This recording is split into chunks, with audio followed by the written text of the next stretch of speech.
Muy buenos días a todos los distinguidos postulantes al ingreso de la Facultad de Humanidades. Hoy les traigo una exposición de orientación vocacional titulada ¿Quién soy y en quién me convertiré? Esta misma exposición se divide en 4 apartados. El primero, que es la formación superior; el segundo, mi proyecto de vida; el tercero, en quién me convertiré; y finalmente, mi carrera profesional elegida.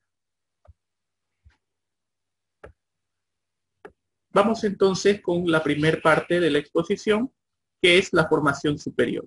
Para entender la formación superior, debemos primero comprender cuál es la composición de ella. Para ello voy a compartir la siguiente composición.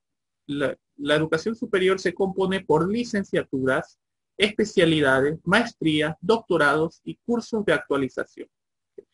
Eh, Con esto estoy diciendo de que existe una jerarquía dentro de lo que es la composición de la educación superior. Nosotros entendemos que la educación superior comienza con las licenciaturas. En términos comunes se denominan pregrado. ¿Okay?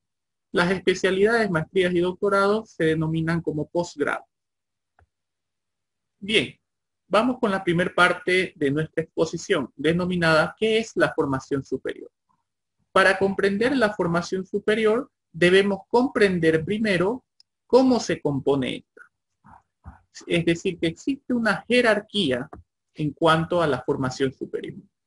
Una jerarquía que pasa primero por las licenciaturas, las especialidades, maestrías, doctorados y cursos de actualización. ¿Okay? Antes de la licenciatura existen otras categorías o jerarquías dentro de la educación superior.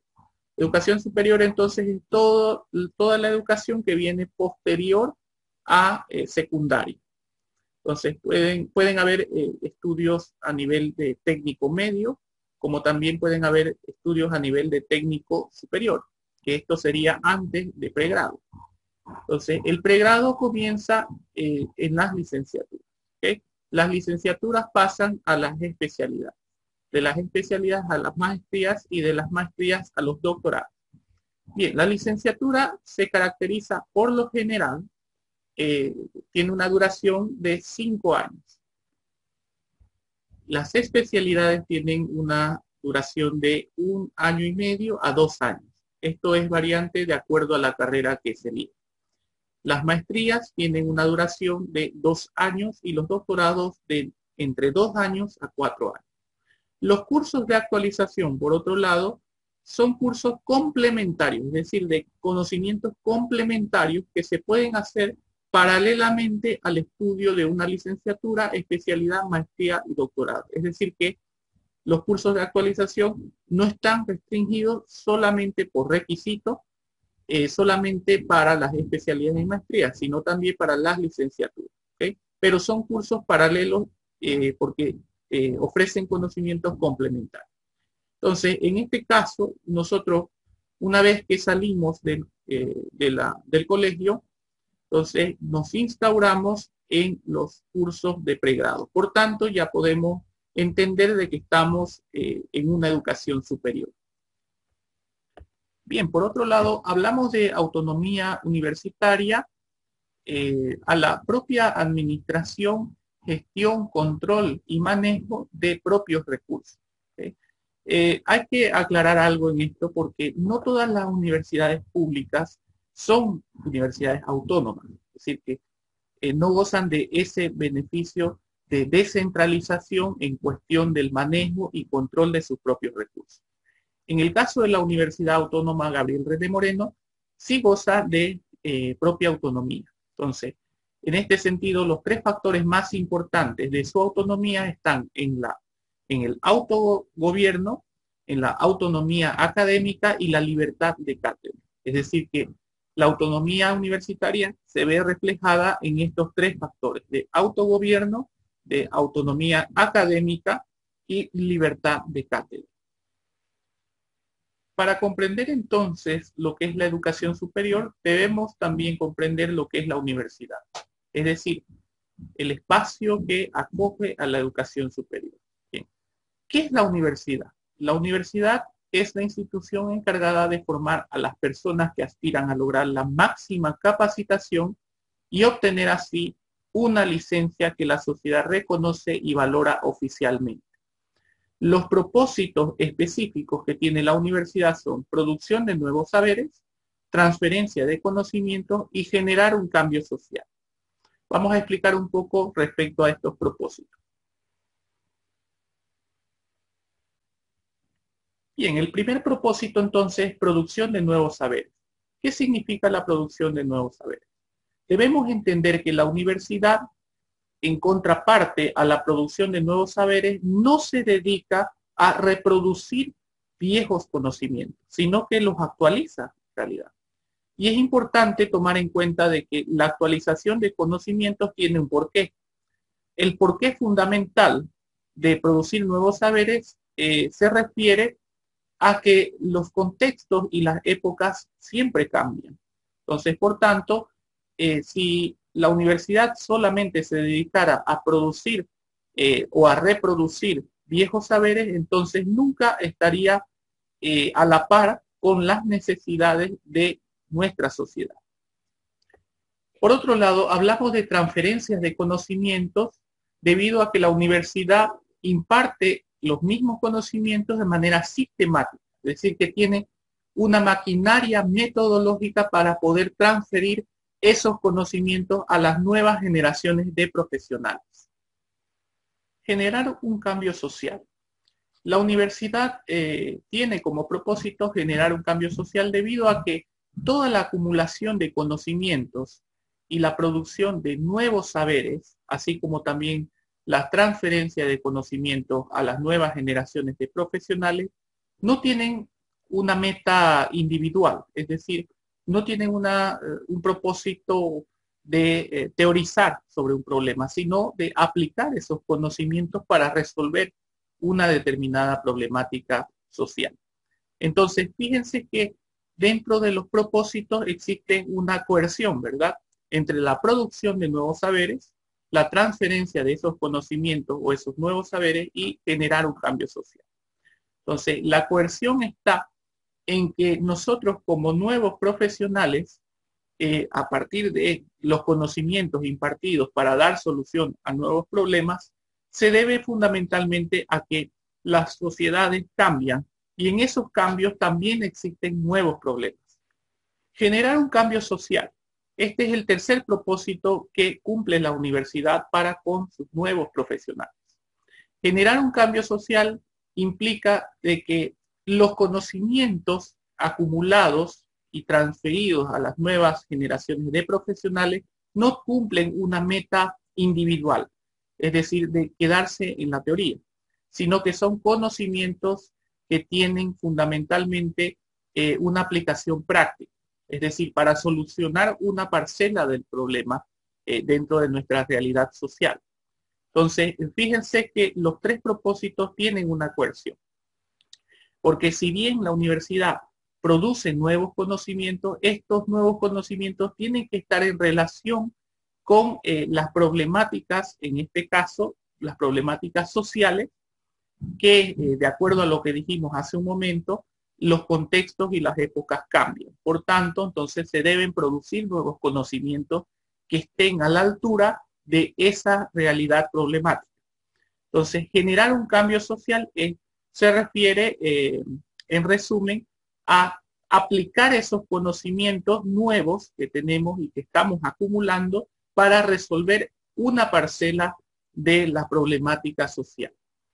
Por tanto, a partir de los propósitos, nosotros ya podemos formar y entender los pilares que sustentan a la universidad, porque los pilares están en función de los propósitos que cumple esta entidad académica.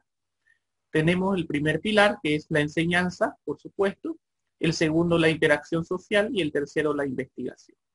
Estos también están coercionados entre sí mismos y también están coercionados con los propósitos que cumple la universidad. La enseñanza, por supuesto, porque la enseñanza es la base, ¿verdad?, sistemática de formar conocimientos útiles, sobre todo para la nueva generación de profesionales. Por otro lado, la investigación, que es el segundo pilar. La investigación nos proporciona nuevos conocimientos, pero no solamente nuevos, sino útiles. Es una palabra, un término que se debe utilizar dentro de toda universidad. La utilidad se debe a que la aplicación de esos conocimientos deben estar en concordancia con la problemática que nosotros como nuevos profesionales vamos a atender. ¿Okay? Entonces, la investigación nos permite producir nuevos conocimientos. Es el método, es el camino, es el procedimiento, es la decisión de poder avanzar en nuestros conocimientos. Y la interacción social se refiere a que la universidad no es solamente una entidad encerrada como un gueto, ¿verdad? Sino que es abierta y relacionada a la sociedad. Si nosotros hablamos de generar un cambio social es porque necesitamos como universidad relacionarnos con el medio externo. Entonces, la interacción social es un procedimiento, un sistema que nos va a permitir relacionarnos con las diferentes, vamos a decir, las diferentes realidades que están fuera de la universidad. ¿Para qué? Justamente para poder resolver esas problemáticas. Necesitamos una forma de engancharnos con la sociedad. Entonces lo hacemos a través de nuestro tercer pilar, que es la interacción social. Bien, vamos a hablar un poco sobre los parámetros generales de una carrera profesional. Es decir, aquí la gran cuestión sería, ¿qué hace a una carrera profesional una carrera profesional? Nosotros estaremos de acuerdo en que existe una distinción entre lo que es cursar por una carrera profesional de lo que es una ocupación, ¿verdad? Y la distinción básicamente son tres elementos que existen dentro de la carrera profesional y que se distinguen de una ocupación. Entre ellos tenemos los conocimientos, las técnicas y la experiencia. ¿Okay? Entonces, estos tres elementos significan la sistematización que debe tener una carrera profesional a diferencia de una ocupación. En cuanto a conocimientos, estamos hablando aquí de teorías formadas a partir de la investigación científica. Esto tiene un correlato con lo que acabamos de ver respecto a los pilares de la universidad y los propósitos, ¿verdad? Entonces, nosotros acumulamos conocimientos a partir de las teorías. La técnica se refiere a los métodos, a la terminología, a la instrumentación y también al criterio. Es decir, que nosotros en cuestión técnica vamos a ir obteniendo una terminología, es decir, un lenguaje característico que esté de acuerdo a la carrera que estamos cursando. Eso en cuestión de terminología. En cuestión de método refiere a los procedimientos. Cada carrera tiene, vamos a decir de manera genérica, ocupa el método de la investigación científica. Sin embargo, la naturaleza de cada una de las carreras en ciencias sociales y ciencias humanísticas se distinguen en detalles. ¿Okay? Entonces, ¿esto por qué? Porque deben dar respuesta a diferentes dimensiones de sus objetos de estudio. Sin embargo, todas tienen el común denominador de ocupar el método científico, que es la investigación. Entonces, ese sería el método que ocupa para obtener nuevos conocimientos cada una de las carreras. Y en cuestión de instrumentalización, es decir, que nosotros ocupamos instrumentos físicos para poder evaluar y medir alguna dimensión o alguna parcela de nuestro objeto de estudio. Esto también de acuerdo a la carrera, ¿verdad? Y el criterio, es decir, que nosotros ocupamos también criterios profesionales. Vamos a decir entonces que dentro de una carrera profesional, nosotros a medida que vamos acumulando conocimientos a partir de las teorías que vamos conociendo, vamos a ocupar métodos, va a ir cambiando nuestra terminología, vamos a ocupar instrumentos para evaluar nuestro objeto de estudio y también emitir criterios que son análisis técnicos respecto a esa medición o a esa evaluación de nuestro objeto de estudio. Finalmente, el tercer elemento que también está cohesionado es la experiencia, es decir, que la práctica profesional representa un porcentaje importante dentro de cada una de las carreras. Entonces, no solamente vamos a acumular conocimientos a partir de las teorías que vamos conociendo, sino que también vamos a poner en práctica con supervisión, por supuesto. Y vamos a ir ganando experiencia a partir de esa puesta en escena de nuestra praxis preprofesional. ¿Okay? A eso le llamamos práctica profesional. Estos tres elementos que conforman una carrera profesional nos va a permitir ganar competencia profesional. Las competencias profesionales son esas habilidades específicas que vamos a tener nosotros como resultado de cursar nuestra carrera a partir de estos tres elementos que les acabo de mencionar. Entonces, competencias profesionales quiere decir tener una habilidad para resolver un problema que esté mal planteado. Es decir, que vamos a llegar a un nivel de conocimiento donde nosotros, para identificar nuestro objeto de estudio, no vamos a necesitar que esté tan bien planteado el problema para poder dar solución a ese problema, sino que tenemos tanto criterio y tanto análisis que vamos a poder identificar incluso parcelas de un problema para poder dar solución. Y a eso nosotros le denominamos como competencias profesionales. En cuanto a lo que se distingue de una ocupación, la ocupación tiene también algunos elementos importantes, pero son distinguibles en relación a las carreras profesionales. Por ejemplo, en la ocupación nosotros tenemos técnica, ¿verdad? Tenemos instrumentos, tenemos terminología. También la terminología la vamos acumulando a partir de la evaluación de esa parcela del saber de nuestro objeto de estudio. Y la experiencia, que sería el segundo elemento, que es a partir de la práctica laboral. Entonces, la ocupación se entiende como una ocupación no desde el punto de vista académico, sino desde el punto de vista de la praxis laboral que nosotros hacemos. ¿Okay? Entonces, se darán cuenta de que hay algunas ocupaciones que no están a nivel académico, ¿verdad? Que no se enseñan en la universidad, sino que simplemente se ejercen. Entonces, a eso nosotros le llamamos ocupación. Y esto tiene bastante relación o está asociado, obviamente, a las necesidades económicas emergentes, ¿verdad? Entonces, que no nos permiten estacionarnos 5 años para comprender un objeto de estudio, sino que directamente tenemos que poner en práctica debido a esas necesidades naturalmente económicas que tenemos todos los ciudadanos. Bien, entonces la técnica por un lado nos va a permitir, es decir, la ocupación nos va a permitir la técnica en cuanto a instrumentos, porque necesitamos instrumentos, y también la terminología. También a medida que vamos ejerciendo nuestra ocupación, también vamos ganando esos términos y ese lenguaje técnico. Y la experiencia no necesariamente es una experiencia como práctica laboral, perdón, como práctica profesional, sino como práctica laboral. Es decir, que en el ejercicio mismo de nuestra práctica vamos ganando esa instrumentalización y esa terminología. Esto como resultado del ejercicio de nuestra ocupación nos va a dar una habilidad muy específica, ¿okay?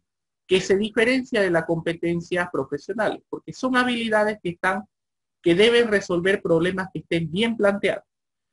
Esto es en diferencia, ¿verdad?, con las competencias profesionales que nosotros como resultado podemos analizar un objeto de estudio y podemos ganar también esa habilidad que nos va a permitir identificar un problema mal planteado. En el caso de la habilidad específica no va a ocurrir necesariamente eso, sino que vamos a ganar habilidades para resolver específicamente parcelas que estén bien planteadas de nuestro problema. Bien, ¿cómo está organizada la universidad? La universidad está organizada a partir de 3 estamentos. Es decir, el estamento administrativo, el estamento estudiante y el estamento docente. A ver, en el estamento docente nosotros ya entendemos que el docente es aquel que imparte a partir de su propia metodología los conocimientos que necesitan las nuevas generaciones. Entre el estamento docente y el estamento estudiante se da la relación de enseñanza-aprendizaje, es decir, lo que nosotros conocemos como proceso de enseñanza-aprendizaje, a partir de esta relación que se da en el aula como también fuera del aula. ¿Okay? debido a que la universidad, en su proceso de enseñanza-aprendizaje, también se tiene estipulado aprender dentro del aula como aprender dentro de las instituciones académicas que conforman cada una de las carreras. ¿Okay? Por otro lado, también tenemos el estamento administrativo. Muchas personas desconocen el trabajo administrativo que se hace dentro de una universidad. Sin embargo, este estamento es importantísimo y no queda relegado dentro del proceso de enseñanza-aprendizaje. Solamente que el trabajo administrativo se da de manera indirecta, es decir, apoyando el proceso de enseñanza-aprendizaje, no tanto involucrándose de manera directa en ese proceso de enseñanza-aprendizaje entre los estamentos de estudiantes y docentes. Pero el trabajo es apoyar, es decir, se puede apoyar desde múltiples maneras. ¿Okay?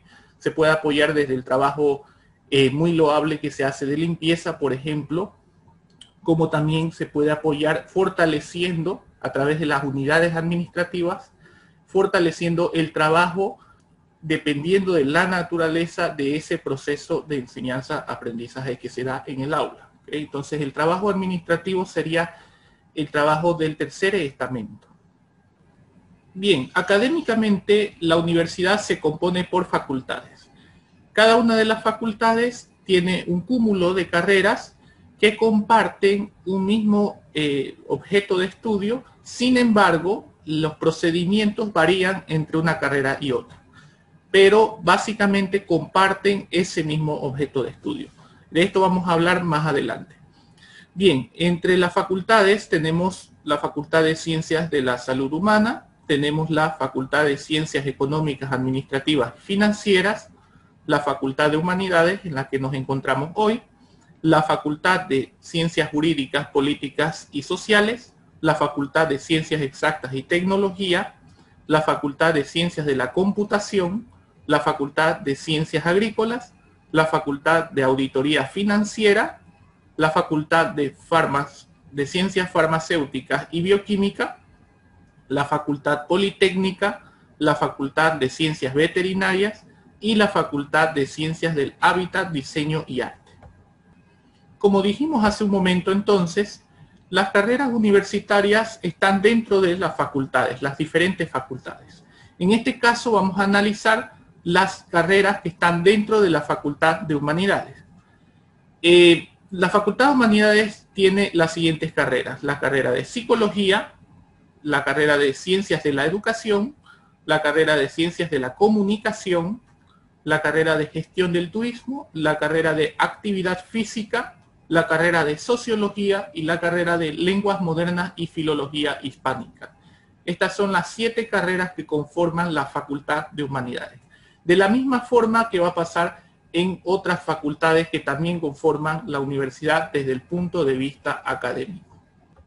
Con esto entramos a la segunda parte de la exposición, que es mi proyecto de vida. Esta representa una parte más subjetiva, es decir, que se van a proporcionar lineamientos importantes que forman parte de la toma de decisiones. ¿Okay? La toma de decisiones en este momento crucial de transición es probablemente una de las etapas más importantes para el nuevo postulante a la Facultad de Humanidades. Por tanto, es de suma consideración tomar en cuenta estos lineamientos que vamos a compartir en un momento. ¿Cómo debo tomar una decisión? Al menos tenemos que tomar en cuenta 4 factores en el momento de elegir una carrera profesional.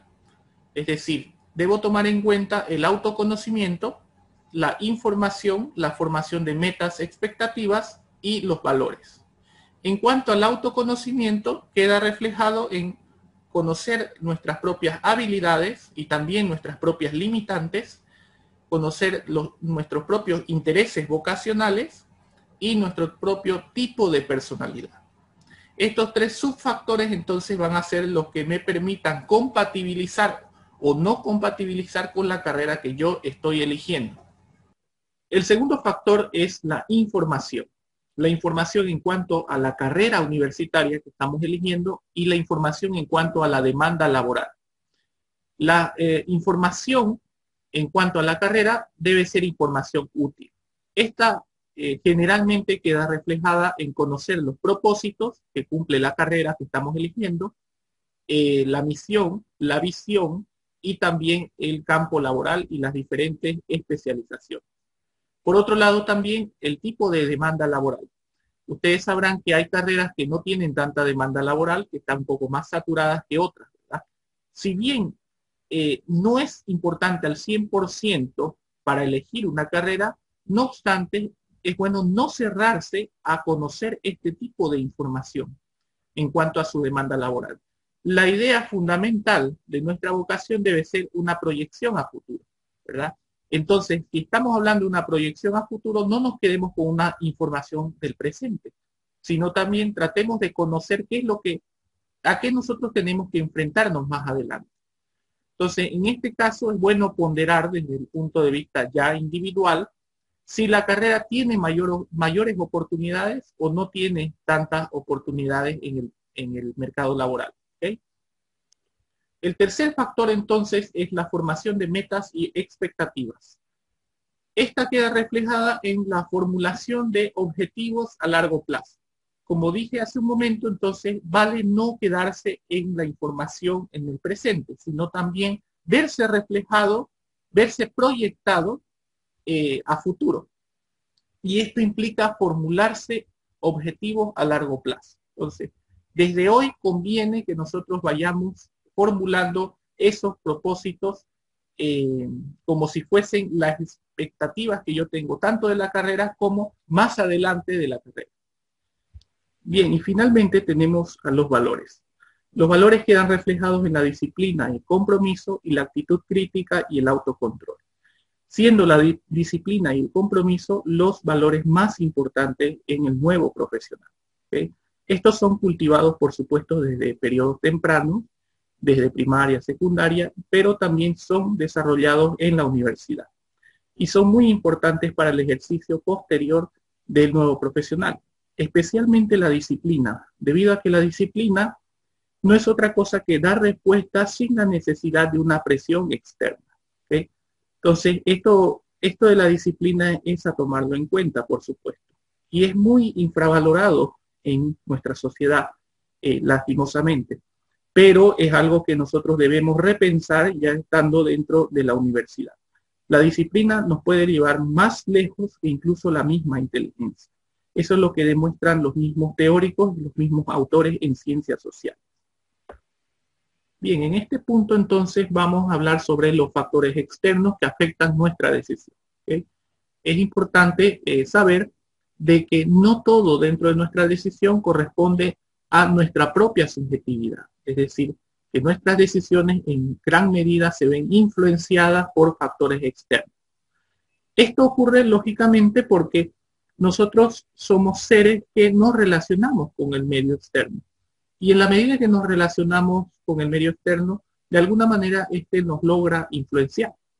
Entonces es importante conocer cuáles son esos factores que posiblemente estén contaminando nuestra decisión, con el afán solamente de diferenciar lo que corresponde a nuestra voluntad de lo que no corresponde a nuestra voluntad en nuestras decisiones. Uno de ellos es la presión familiar, otro es el entorno social inmediato, otro es la influencia de los medios de comunicación y las redes sociales también, y la obtención de prestigio social. La presión familiar representa uno de los factores externos más importantes que afectan nuestras decisiones profesionales. Sin embargo, no es bueno comprender esta presión familiar como un aspecto negativo en nuestras decisiones propiamente, sino también tomarlo como un aspecto positivo. Es decir, consideremos la presión familiar como el resultado de las relaciones que hay entre nuestro entorno más cercano y nuestras decisiones. En este sentido, entonces, dependiendo de todas las exposiciones a determinadas situaciones en las que nosotros hemos estado desde muy pequeños y que estas situaciones han estado relacionadas con los oficios, ocupaciones o profesiones de nuestros padres, inherentemente nosotros vamos a vernos influenciados de alguna manera. Entonces, veámoslo de esa manera. No lo veamos desde un aspecto negativo en el sentido de que nuestros padres nos han impuesto una profesión, ¿ok? Sino desde su aspecto positivo, que es el resultado de esa relación que hemos tenido con nuestro entorno más cercano. Entonces, esto debemos analizarlo, por supuesto, porque la presión familiar es muy natural en nosotros. Al decir que hay una relación directa de nuestro entorno con nuestras decisiones, estamos diciendo que es natural, que esto pasa a todos. Entonces, lo que debemos hacer es analizar si parte de esa influencia familiar también yo estoy tomando parte de esa decisión. Es decir, analizar cuánto es el porcentaje de decisión que yo tengo sobre esa influencia externa. La presión familiar representa uno de los factores externos más importantes que afectan nuestras decisiones profesionales. Sin embargo, no solamente debemos analizar esto desde su aspecto negativo, sino también desde su aspecto positivo. Desde su aspecto positivo podemos analizarlo como una influencia muy natural que es el resultado de la relación que hay de muy temprana edad con nuestros familiares, es decir, entre las decisiones que tomamos y nuestro entorno más cercano. Entonces, naturalmente, todos nos vemos influenciados por la participación y relaciones que hemos tenido desde tempranas edades, nos vemos muy influenciados por nuestra familia. Entonces, eso desde su aspecto positivo. Desde su aspecto negativo podemos tomarlo como una imposición directa y resonante de nuestros padres sobre nuestras decisiones. ¿Okay? Entonces, lo que tenemos que hacer nosotros para manejar esta presión familiar es simplemente analizarlo desde un grado de relación, no desde un grado de presión propiamente, sino de relación. Es decir, que podemos poner en la balanza, en el momento de decidir por una carrera, en la balanza lo mejor o los consejos que mejor nos pueden dar desde nuestra familia. Poner en la balanza significa de que no solamente va a ser el único factor, ¿verdad? Sino también el conocimiento que nosotros tenemos sobre nuestras propias decisiones. Entonces, tenemos que pensar de que un consejo no puede convertirse en una decisión voluntaria, es decir, algo que está partiendo de nosotros. Y una vocación representa nuestro futuro, es decir, nuestra proyección y nuestras metas a largo plazo. Por tanto, debemos tomar un consejo no como una imposición, sino solamente como un consejo de la familia hacia lo que nosotros estamos decidiendo. Por otro lado, el entorno social inmediato. Si bien este no representa el factor externo más importante, no obstante, en algunos casos suele ser muy perjudicial. Es decir, cuando nosotros conocemos a un amigo o a una amiga que nosotros valoramos mucho, de alguna manera también empieza a influenciarse, nuestras decisiones empiezan a influenciar de los pensamientos, las ideas o las ocupaciones de nuestros amigos. Entonces, esto de pronto no puede ser tan, para nosotros al menos, no puede ser tan decisivo, ¿verdad? Es decir, que nosotros no debemos vernos contagiados de estas ideas que son ajenas al fin y al cabo. Entonces, nosotros debemos apelar siempre a nuestro propio juicio, tomar lo externo como simplemente un consejo o una idea externa que nosotros vamos a someter a nuestro análisis para ver si nos conviene o no nos conviene. En este caso, entonces, no es bueno seguir las decisiones de nuestro entorno de amistad, por ejemplo. No es bueno seguir esas decisiones, sino que seguirlas automáticamente. Hay que quitarnos el chip automático y ponernos el chip del análisis, porque esto representa nuestro futuro, como bien lo acabo de decir. Entonces, nuestro entorno social inmediato no va a representar algo tan importante para una decisión que nosotros vamos a tomar respecto a una ocupación o respecto a una profesión. ¿Okay? Entonces, si yo tengo que sopesar entre la presión familiar y el entorno social inmediato, tomaría los consejos de mi familia, porque mi familia me conoce más que mis amigos. Entonces, en este caso, tomemos el entorno social inmediato, que como bien lo he mencionado, no es el factor externo más importante porque no afecta en gran medida a mi decisión, pero tomemos como una idea que viene de afuera y que debe ser reflexionada por nosotros, pese a que sea nuestro mejor amigo o nuestra mejor amiga. Por otro lado, la influencia de los medios de comunicación y por sobre todo en esta época las redes sociales también representan un factor externo muy importante que debemos analizar. Si bien gracias a las redes sociales tenemos una mayor interacción con un número ilimitado de personas que antes en otras épocas no se podía, no obstante, estas relaciones también nos pueden dar un ápice de influencia en nuestras propias decisiones profesionales. Por eso es que nosotros, más allá de considerar de que haya o no una influencia, debemos tomar en cuenta que las redes sociales son una fuente de entretenimiento o una fuente de comunicación. No pueden ser una fuente propiamente de consulta de nuestras decisiones tan importantes que representan nuestro futuro. Por tanto, si bien la influencia de las redes sociales y los medios de comunicación es grande, no obstante, es la que menos debemos tomar importancia en relación a nuestras decisiones. En este caso, decisiones siempre profesionales. Estoy hablando desde el punto de vista de una decisión que representa ese futuro profesional. Y finalmente, la obtención del prestigio social. Esta es importante, pero es la más peligrosa. Es decir, que no existe aquí un aspecto positivo dentro de lo que es la obtención de prestigio social. Si bien nosotros estaremos de acuerdo en que hay algunas profesiones que pueden darnos ese aura de considerar de que nos va a dar un prestigio social, no obstante, eso no depende del tipo de profesión. Eso depende de la calidad de nuestro trabajo. Es decir, la calidad de nuestro trabajo que también depende de los conocimientos que hemos adquirido y las competencias también que hemos formado.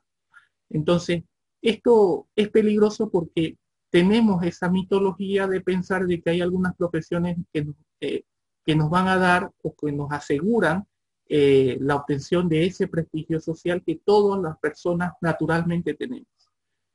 Sin embargo, no debemos tomar en cuenta el qué tipo de profesión es la que nos garantiza ese éxito de reconocimiento, sino cuánto es lo que nosotros sabemos para destacarnos, ¿verdad?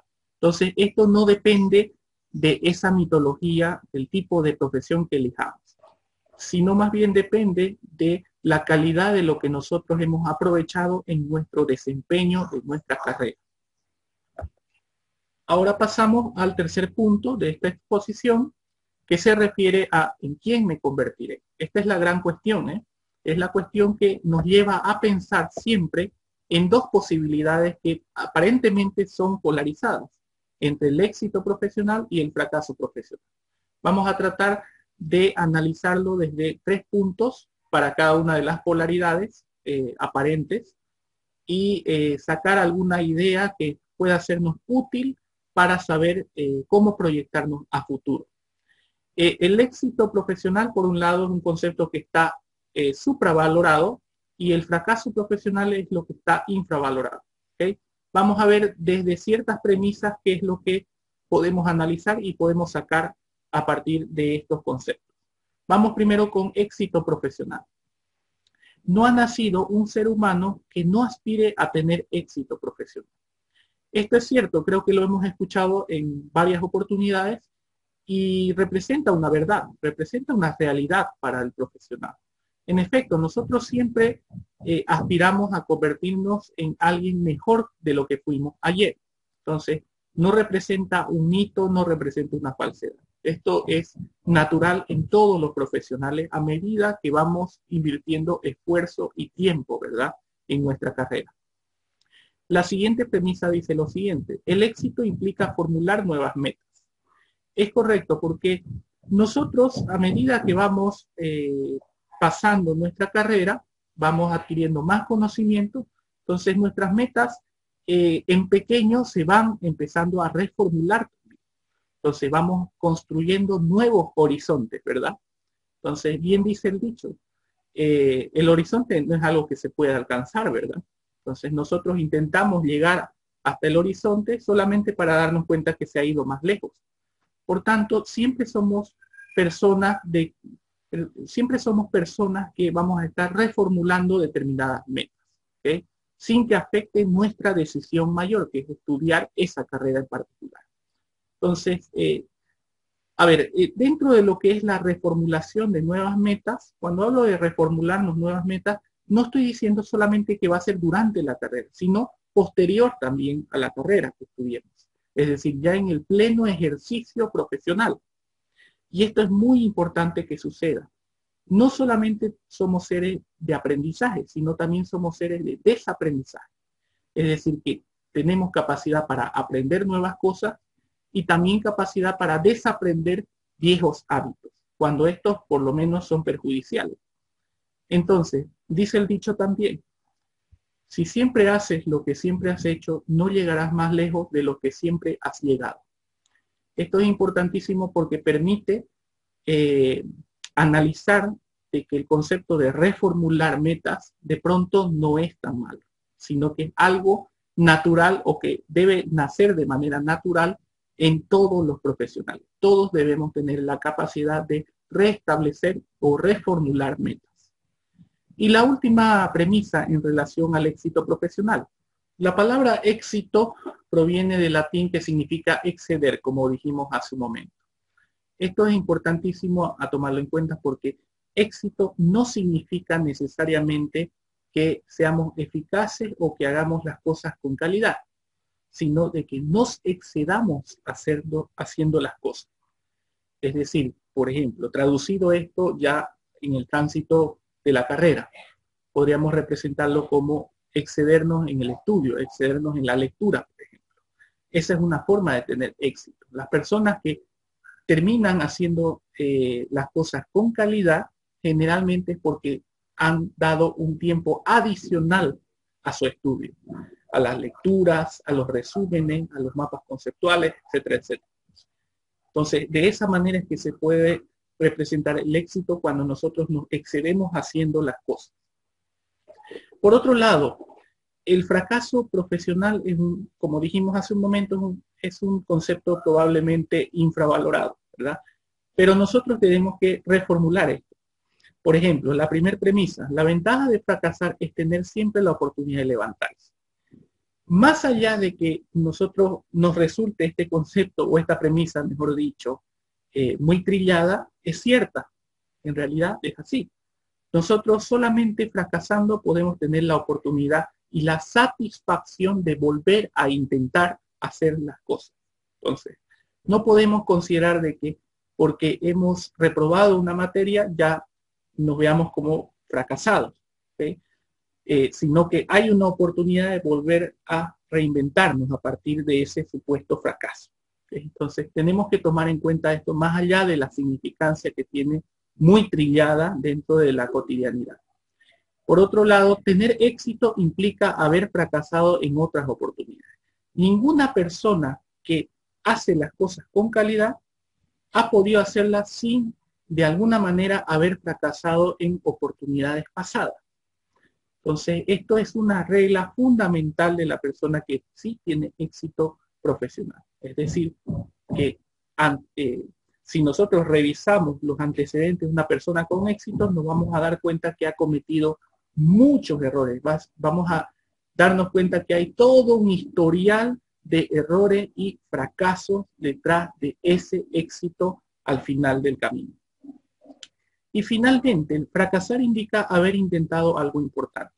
Nosotros no podemos tener un sentimiento, una emoción negativa ante nuestro fracaso si no consideramos que lo que nosotros estábamos intentando era algo sumamente importante para nosotros.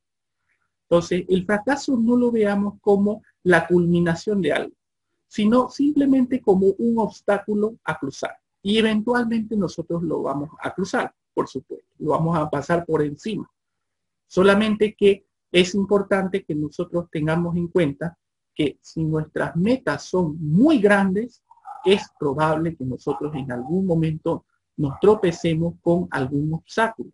Eso no implica de que nosotros vamos a dejar de perseguir esa meta, sino que la meta era muy importante y por supuesto requería de un mayor esfuerzo del que nosotros hemos invertido.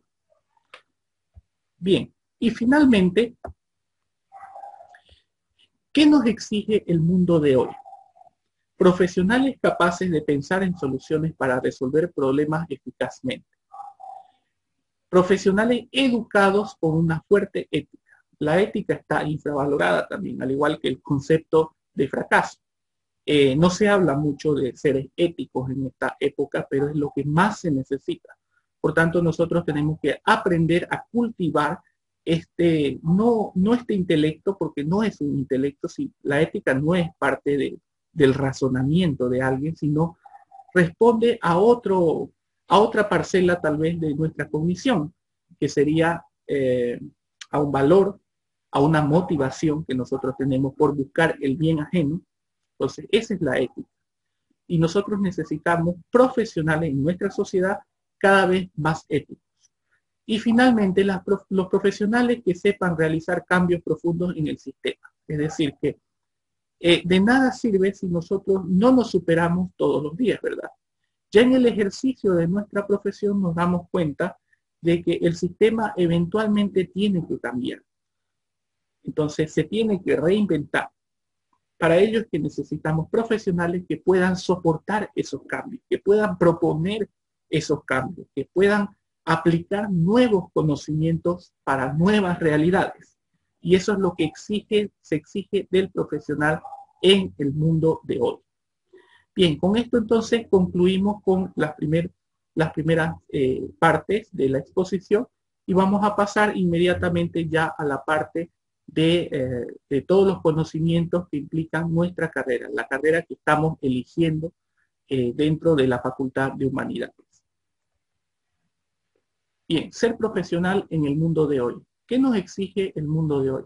Nos exigen profesionales capaces de pensar en soluciones para resolver problemas eficazmente. Esto va a depender mucho de las habilidades y las competencias que vamos a ir ganando a medida que cursemos nuestra currícula. Los profesionales educados con una fuerte ética. Estamos en un periodo de tiempo que probablemente esto está infravalorado, que es la ética. Sin embargo, la ética es muy importante del profesional. Es importante no tanto por el tema intelectual en sí mismo, porque esto no responde a un saber, responde más bien a una moralidad, responde más a un aspecto de valor, un aspecto valorativo en las personas, en los seres humanos y los profesionales en particular.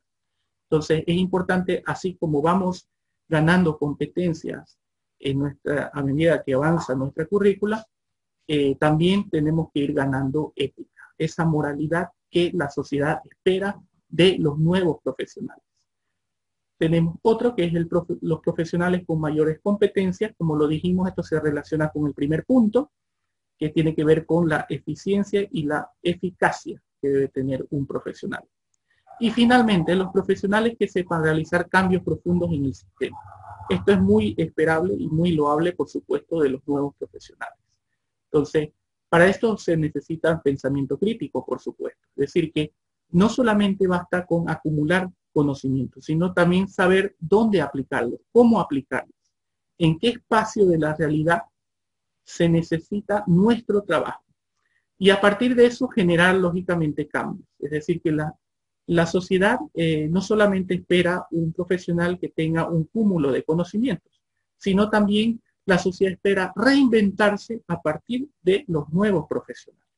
Entonces, esto tiene que ver con casi todo lo que nosotros hemos hablado en esta exposición. Bien, con eso entonces terminamos estos 3 primeros puntos de nuestra exposición y vamos a pasar entonces al último punto que refieren a estos aspectos particulares de la carrera elegida.